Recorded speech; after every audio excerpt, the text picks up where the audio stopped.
Olá, Paulo Costa, canal Carro e Técnica Treinamentos Automotivos, e nós estamos aqui para a segunda parte sobre OBD2, o Onboard Diagnóstico, versão 2. Certo? Na primeira parte, se você não assistiu, na primeira parte nós falamos um pouco da história do diagnóstico embarcado automotivo. Nós vamos deixar aqui o link, se você não assistiu, você pode acessar no link e ver a primeira parte.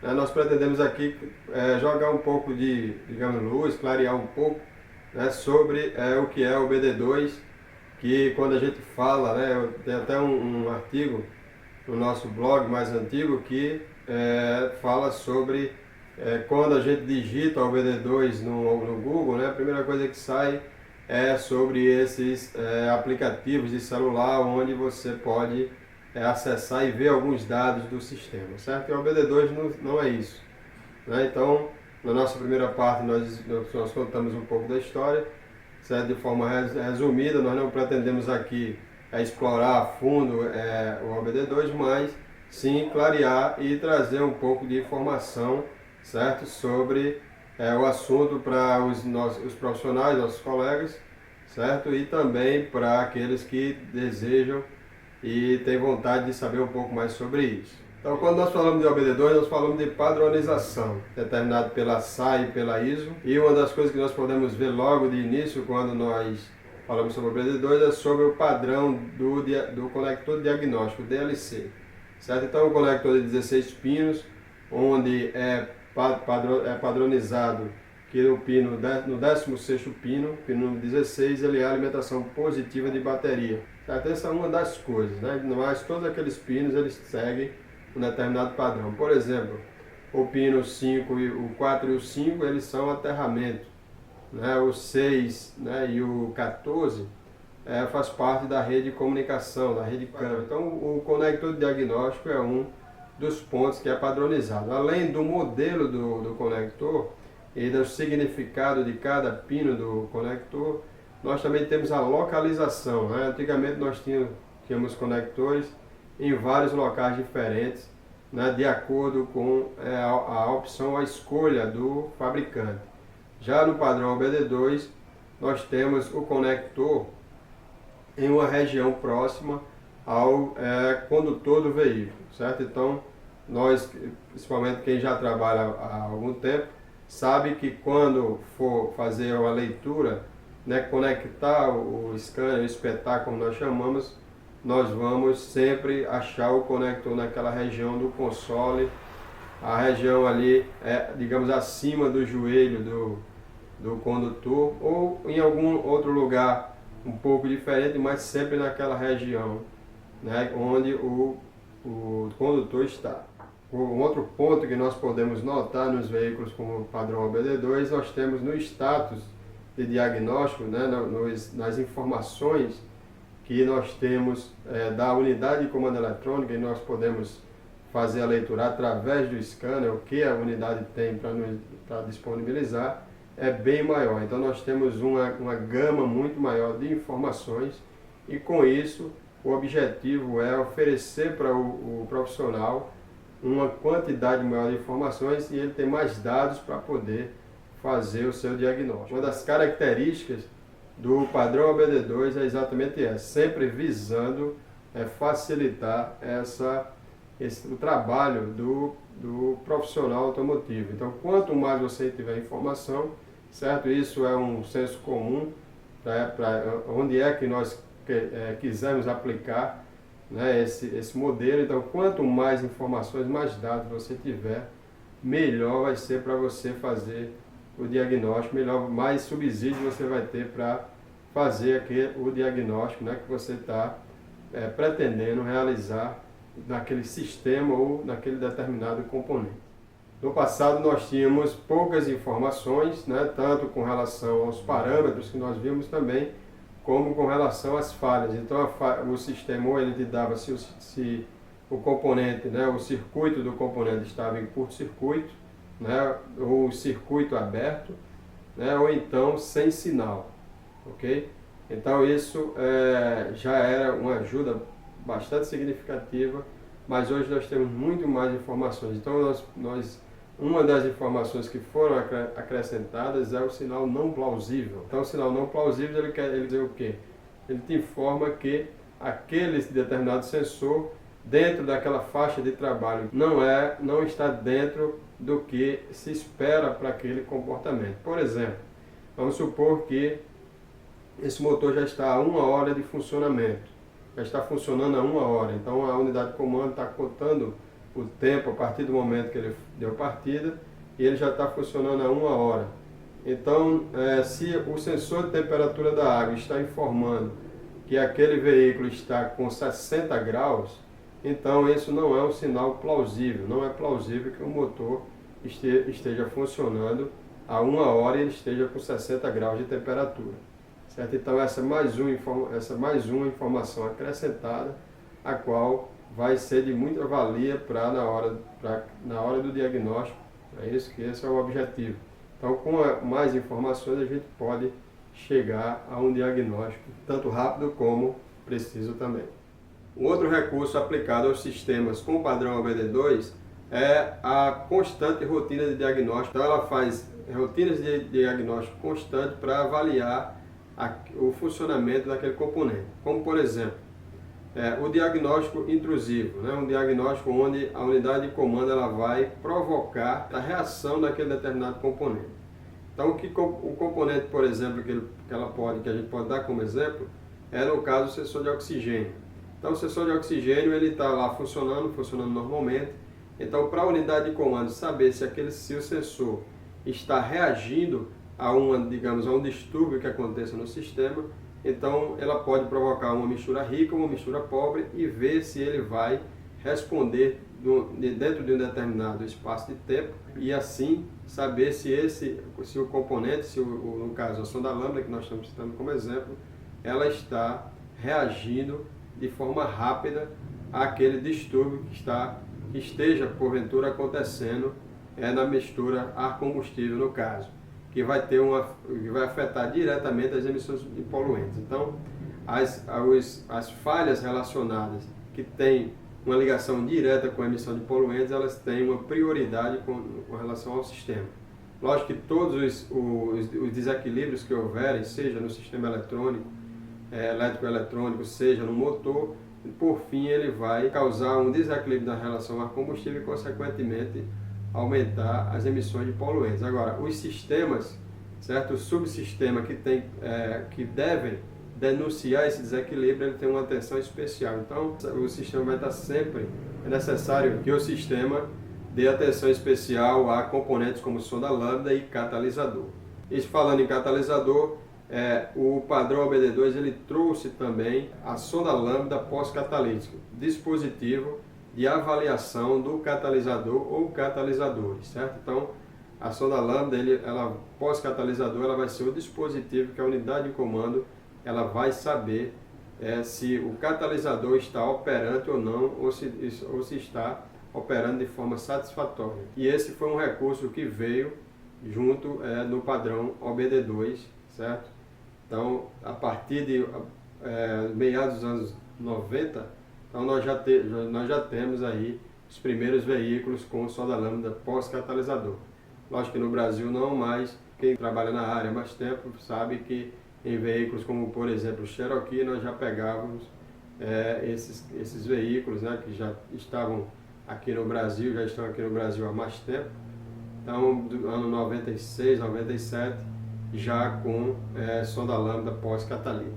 Outra informação muito importante do padrão OBD2 é como os atuadores estão se comportando. Então, por exemplo, a informação com relação ao funcionamento do atuador, em que faixa de atuação ele está, se está numa atuação, digamos, muito aberta ou muito fechada, assim como o sensor de oxigênio, né? Qual a reação que a unidade de comando está tendo a partir da informação do sensor de oxigênio. Ok? Então, muitas vezes nós não temos falhas gravadas com relação a esses componentes, mas nós temos um espaço dentro do status de funcionamento do motor em que nos informam, através do scanner, qual está sendo o ajuste que a unidade de comando está fazendo para componentes como esses citados, certo? Então, não é só confiar no que nós estamos vendo, principalmente com relação à sonda lambda, né, o sensor de oxigênio, se o seu sinal está em perfeito estado, mas nós temos o recurso como fator lambda, integrador lambda, ou fator aditivo e multiplicativo, aí vai depender do fabricante ou do sistemista, que vai dar um nome diferente, mas são basicamente os mesmos recursos, que é qual a reação que a unidade de comando está tendo a partir da informação do sensor de oxigênio. Então, se existe uma mistura pobre, então a unidade de comando vai buscar corrigir essa mistura em cima do tempo de injeção, e até que a sonda lambda ela volte a funcionar corretamente, certo? Mas, embora o sinal da sonda lambda, né, num caso desse, se for um desvio pequeno, ela funcione bem, mas o status de correção, certo, da mistura, ela vai denunciar. Então é muito importante que o técnico ou o mecânico, enfim, ele tenha essa consciência, ele conheça esse recurso e possa auxiliá-lo no diagnóstico, certo, de ajuste da mistura ar combustível. Bom, por último, nesse resumo do que é o padrão OBD2, vamos falar agora da codificação dos códigos de falhas. Certo? Então nós tínhamos antes, de acordo com a marca do veículo, nós tínhamos uma infinidade de tanto de códigos numéricos, como também uma legenda com relação à falha diferente. Então, já com o padrão OBD2, nós vamos ter duas situações. Nós temos o padrão genérico, certo, que vai valer para todos os veículos, certo, que é imposto esse código pela criadora do padrão, certo, pela SAE-ISO, por exemplo. E temos o código proprietário, o código do fabricante, certo? Então nós temos aqui dois exemplos. Por exemplo, o código P0285 é injetor 9 tensão baixa, certo? Então esse é um código genérico, e como nós sabemos? Bom, quem vai informar vai ser esse 0, certo? Então o segundo dígito do código, ele vai nos dizer que essa é uma falha, certo? Dentro do padrão OBD2, dentro das falhas genéricas. Então, em qualquer sistema, certo? Em qualquer fabricante, esse código vai significar a mesma coisa, certo? Uma outra informação que ele nos dá aqui é que essa falha é ligada ao conjunto trem de força, ao powertrain, certo? Então, está ali ligado ao câmbio e motor, certo? Então esse código vai estar naqueles dois sistemas. Então o primeiro dígito ele vai me informar em qual sistema que está relacionado à falha. Então aqui nós já sabemos que o P, ele significa o powertrain, motor e câmbio. Então esse primeiro dígito vai te informar isso. O segundo dígito vai informar se essa falha é uma falha genérica ou se é uma falha do fabricante, específica do fabricante.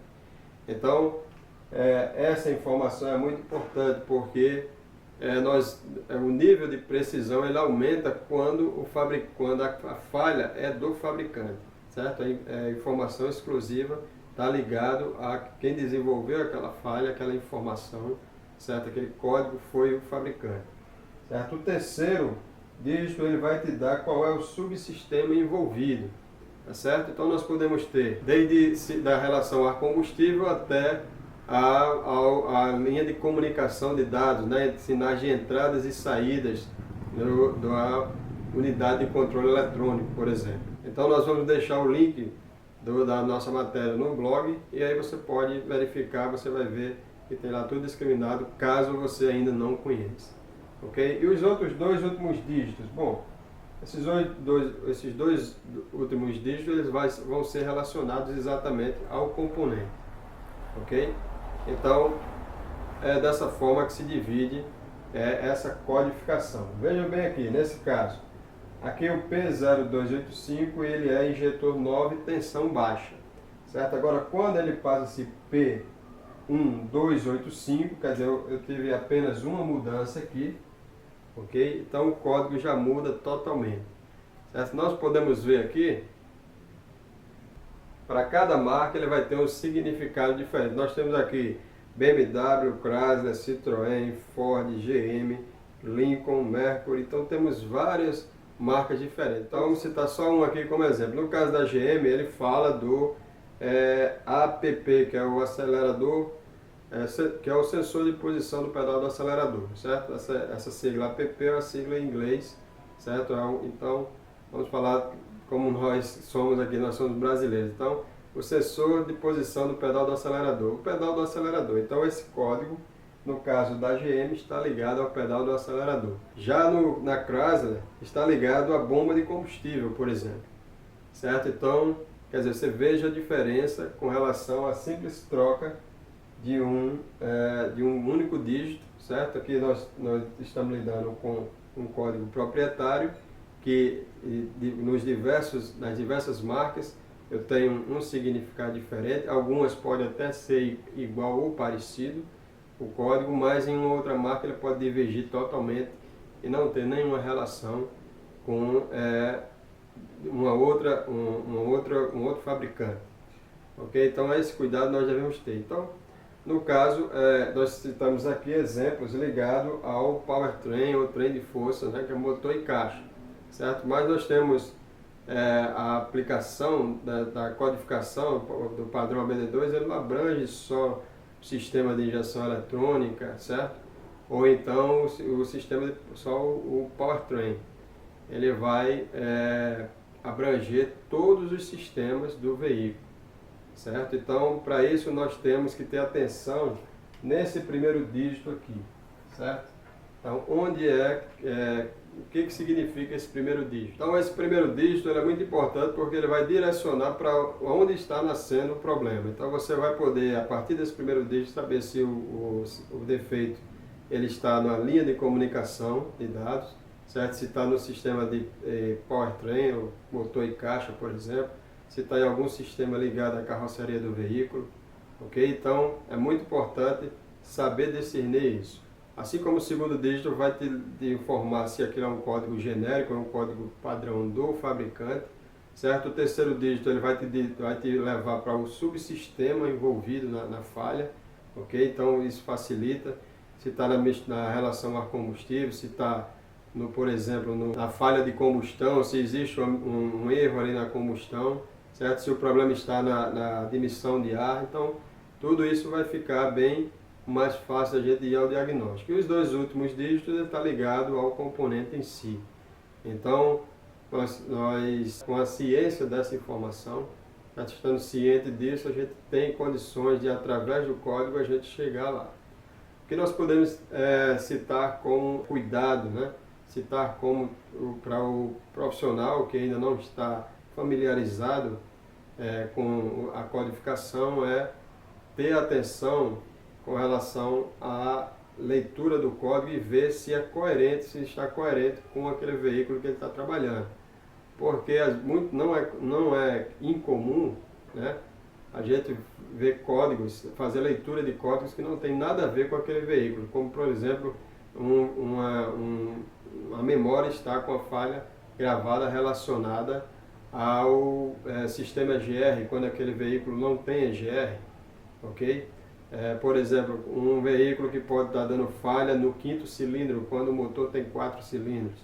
Certo? Então isso é falha, isso tem ligação com o scanner, o aparelho que você está utilizando e o sistema. Existe alguma incoerência com relação ao scanner e o sistema, e aquela falha é uma informação falsa. Ele está pegando, como por exemplo, nesse código aqui, que é um código proprietário, então ele está pegando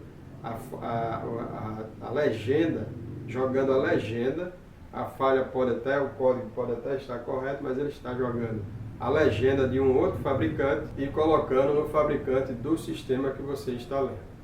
Ok? Então, pessoal, eu espero que tenha ajudado a clarear para aqueles que não conhecem, certo, o padrão OBD2. Como eu já venho citando desde a primeira parte, nós não pretendemos aqui, nesse ambiente, explorar o máximo, né, tudo sobre o padrão OBD2, mas eu creio que é uma contribuição que o nosso canal dá, que nós damos, certo, para aqueles que não têm ainda uma intimidade, certo, com a codificação, e nós vemos por experiência que pouca gente domina essas informações, certo? Eu falei de codificação, mas o padrão OBD2 é muito mais que isso, como foi mostrado na primeira e nessa segunda parte. E eu convido você a ir lá no nosso blog, certo? Como já citado, nós temos aqui abaixo os links dos artigos. Sucesso e até o próximo vídeo.